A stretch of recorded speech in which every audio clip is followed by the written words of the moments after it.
नमस्कार मित्रांनो, एका नवीन व्हिडिओमध्ये आपले स्वागत करतो।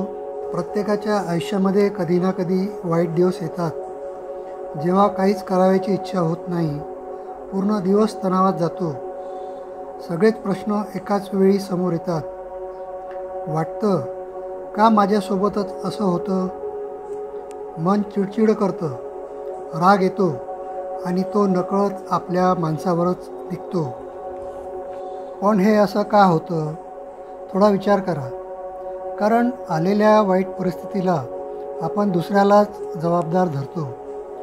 त्याच्यामुळे ही परिस्थिती माझ्यावर उडवली, त्यानं मला चुकीची माहिती दिली, किंवा आधी हो म्हटलं मग वेळेवर नाही म्हटलं म्हणून माझी फजिती झाली। वास्तविक पाहता आपण आपले काही चुकले असेल याकडे लक्षच देत नाही। दुसऱ्याला जबाबदार धरणं सोपं असतं, पण स्वतः जबाबदारी स्वीकारायला आपण तयार होत नाही। आपल्या संमतीशिवाय कोणीही आपल्याला वाईट परिस्थितीत ढकलू शकत नाही। कोणावर जबाबदारी टाकायची, कोणावर विश्वास ठेवायचा, हा निर्णय आपला स्वतःचा असतो।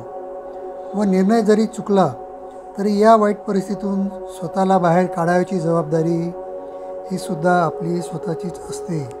तसेच हेही लक्षात ठेवलं पाहिजे की हेही दिवस जातील, त्यांना थांबवता येत नाही किंवा ते थांबत नाहीत। या सृष्टीत कोणतीही गोष्ट कायम नसते, फक्त त्या वेळेपुरतं स्वतःला सावरता आलं पाहिजे। कधी कोणी आपल्यासोबत असेल, कधी नसेल, पण शेवटी स्वतःला स्वतः सावरावं लागतं, स्वतःच स्वतःचा आधार बनावा लागतो। कारण आयुष्य फार सुंदर आहे, फक्त काही दिवस कठीण असतात।